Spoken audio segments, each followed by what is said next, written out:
Dreaming of designing your perfect home but unsure which 3D software is your best partner?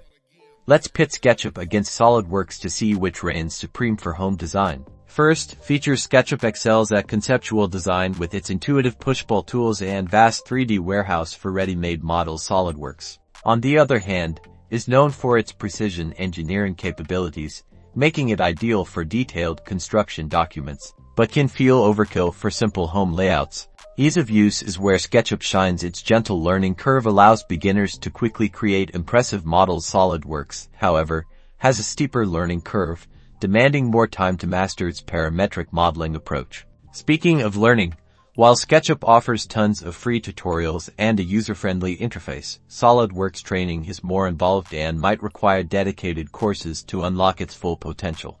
Finally, rendering. SketchUp's native rendering capabilities are basic but can be enhanced with plugins like Vs. SolidWorks provides more powerful rendering tools natively, yielding photorealistic results with accurate lighting and material properties, but requires longer render times. So, which one wins? For rapid prototyping, ease of use, and a vast library of resources, SketchUp is the ideal choice, but if your project demands intricate detail, precise documentation, and photorealistic visuals, SolidWorks is the champion. But be prepared for a more significant time investment. Choose the tool that matches your project's needs and your skill level. Happy designing.